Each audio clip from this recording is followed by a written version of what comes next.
নমস্কার বন্ধুরা, মমতা রান্নাঘরে আরও একটি নতুন স্বাদের রেসিপিতে সবাইকে স্বাগত।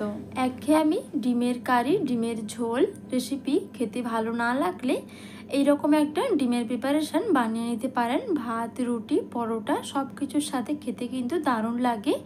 আপনারা কিন্তু পোলাও বা ফ্রায়েড রাইসের সাথেও এরকম একটা ডিমের প্রিপারেশান রাখতে পারেন, এতেও কিন্তু দুর্দান্ত লাগে রেসিপিটি।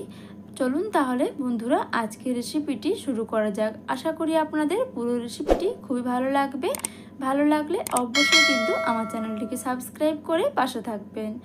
বন্ধুরা, আমি এখানে কড়াইতে কিছুটা সাদা তেল নিয়ে নিয়েছি। সাদা তেলে আমি রান্নাটা করে নেব। সাদা তেলে প্রথমে আমি এখানে 4টে সেদ্ধ ডিম দিয়ে দিচ্ছি। ডিমটাকে একটু লবণ মাখিয়ে রেখে দিয়েছিলাম জাস্ট 1 থেকে 1.5 মিনিটের জন্য। যেহেতু আমি এই ডিমের প্রিপারেশানটা সাদা বানাবো, তাই আমি এখানে হলুদ ব্যবহার করছি না।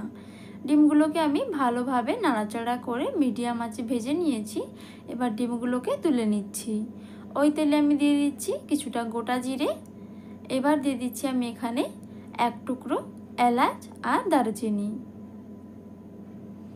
বন্ধুরা, ফোড়নটা একটু ভালোভাবে 1 থেকে 1.5 মিনিট ভাজা হয়ে গেলে এবার আমি এখানে পেঁয়াজ দিয়ে দিচ্ছি। পেঁয়াজটা একটু হালকা বেটে নিয়েছি। বন্ধুরা, এই রান্নাতে পেঁয়াজটা অবশ্যই কিন্তু একটু হালকা বেটে নেবেন, তাহলে কিন্তু রান্নাটা বেশ সুস্বাদু হয়। পেঁয়াজটা এবার মিডিয়াম আঁচে একটু ভেজে নেব, যাতে পেঁয়াজের একটা গন্ধ থাকে সেটা একদমই চলে যায়। বন্ধুরা, এদিকে পেঁয়াজটা ভাজা হয়ে গেছে। এবার আমি এখানে একসাথে আদা, রসুন এবং কাঁচা লঙ্কা বাটাটা দিয়ে দিলাম। এদিকে যতক্ষণ মশলাটা ভাজা হতে থাক, আমি অন্যদিকে একটা স্পেশাল মশলা বানিয়ে নেব। নিয়ে নিয়েছি আমি এখানে 8 থেকে 9টা কাজু বাদাম। আপনারা চাইলে কাজু বাদামের পরিবর্তে আমন্ড বাদামও নিতে পারেন। এবার আমি এখানে 1 চামচ পোস্ত জলে ভিজিয়ে রেখেছিলাম জাস্ট 3 থেকে 4 মিনিটের জন্য। এবার পোস্তটা দিয়ে দিলাম, সাথে দিয়ে দিলাম 2 চামচ পরিমাণ টক দই। ভালোভাবে একটা মিহি পেস্ট বানিয়ে নেব। বন্ধুরা, এদিকে আমার আদা, কাঁচা লঙ্কা সব কিছু একদম সুন্দরভাবে ভাজা ভাজা হয়ে গেছে। এবার আমি মিক্সিতে বানিয়ে রাখা পেস্টটা দিয়ে দিচ্ছি। এবার আমি লো মিডিয়ামে একটু কষিয়ে নেব। যেহেতু বাদাম বাটা দিয়েছি, তাই কিন্তু একদম লো মিডিয়ামে মশলাটাকে খুব ভালোভাবে কষিয়ে নিতে হবে।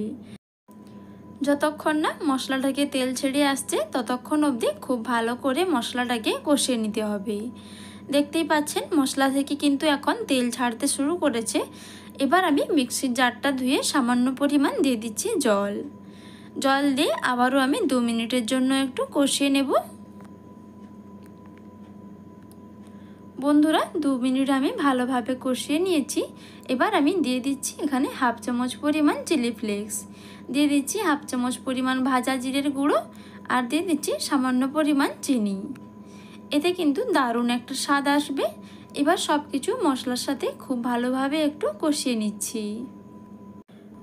বন্ধুরা, এই ডিমের প্রিপারেশানটা শীতকালে দুপুরে কিংবা রাতের ডিনারে একবার বানিয়ে দেখুন, খেতে কিন্তু দারুণ লাগে। দেখুন গ্রেভিটা থেকে খুব সুন্দরভাবে তেল ছেড়ে এসেছে। এবার আমি এখানে 1 বাটি পরিমাণ জল অ্যাড করে দিচ্ছি। আমি এখানে দেখুন ছোট বাটির কিন্তু 1 বাটি পরিমাণে জল অ্যাড করেছি। বেশি জল দেওয়া লাগবে না, তাই খুবই অল্প পরিমাণ জল দিলেই হবে। জলটাকে এবার আমি খুব ভালোভাবে জাস্ট 2 থেকে 3 মিনিট ফুটিয়ে নেব। এদিকে আমি একটা কড়াইতে দিয়ে দিচ্ছি খুবই সামান্য পরিমাণে সাদা তেল। এবার তেলটাকে একটু কড়াইয়ের চারিদিকে ছড়িয়ে নিচ্ছি। এখানে আমি একটা প্লেটের মধ্যে কাঁচা পাকা লঙ্কা, কয়েকটা টমেটো আর কয়েকটা ক্যাপসিকাম বড় বড় করে কেটে নিয়েছি। এবার আমি ক্যাপসিকাম ও টমেটোর টুকরোগুলোকে জাস্ট 1 থেকে 2 মিনিটের জন্য হালকা করে ভেজে নেব, যাতে এর কাঁচা গন্ধটা চলে যায়। টমেটো, ক্যাপসিকাম, কাঁচা পাকা লঙ্কা ভাজা হয়ে গেছে। এবার আমি তুলে নিচ্ছি। বন্ধুরা, এদিকে আমার জলটা কিন্তু খুব সুন্দরভাবে ফুটে উঠেছে। এবার আমি আগে থেকে ভেজে রাখা ডিমগুলো দিয়ে দিলাম, সাথে দিয়ে দিচ্ছি টমেটো, কাঁচা পাকা লঙ্কা ও ক্যাপসিকাম। এবার সব কিছু দিয়ে মিশিয়ে নিচ্ছি। আরও আমি 2 থেকে 3 মিনিটের জন্য গ্রেভিটাকে ফুটিয়ে নেব, যাতে টমেটো ও ক্যাপসিকামটা নরম হয়ে যায় এবং স্বাদটাও কিন্তু দুর্দান্ত হয়। বন্ধুরা, সাথে দিয়ে দিলাম পরিমাণ মতো লবণ। দেখুন গ্রেভিটা কিন্তু আমার একদম পারফেক্ট হয়ে গেছে। ভাত, রুটি কিংবা পোলাওর সাথে খাওয়ার জন্য কিন্তু এইরকম একটা গ্রেভি থাকলেই বেশ দারুণ লাগবে। এবার একটা প্লেটে সার্ভ করে নিচ্ছি। বন্ধুরা, রেসিপিটা আশা করি আপনাদের খুবই ভালো লেগেছে। ভালো লেগে থাকলে অবশ্যই বন্ধুদের সাথে শেয়ার করে দিন এবং যারা আমার ভিডিও প্রথম দেখছেন তারা অবশ্যই চ্যানেলটাকে সাবস্ক্রাইব করে পাশে থাকা বেল আইকনটি প্রেস করে রাখবেন। তাহলে আমি যখন কোনো নতুন ভিডিও আপলোড করব আপনার কাছে সবার প্রথমে নোটিফিকেশান পৌঁছে যাবে। দেখুন বন্ধুরা, ভাত, রুটি, পোলাওর সাথে কিন্তু একদম পারফেক্ট একটা ডিমের প্রিপারেশন রেডি হয়ে গেছে। বন্ধুরা, শীতকালে লাঞ্চে কিংবা ডিনারে এই ডিমের রেসিপিটা একবার বানিয়ে দেখো। বানানো কিন্তু খুবই সহজ, একদম ঝটপট হয়ে যাবে এবং বাড়ির সবাই এইরকম একটা ডিমের রেসিপি পেয়ে কিন্তু খুব খুশি হবে, বলবে আপনার হাতে কিন্তু জাদু আছে। বন্ধুরা, তাহলে আজকের মতো এই পর্যন্তই। আবারও ফিরে আসছি নতুন কোনো রেসিপি নিয়ে। সবাই ভালো থাকুন, সুস্থ থাকুন। এতক্ষণ আমার সাথে থাকার জন্য আপনাদের অসংখ্য অসংখ্য ধন্যবাদ।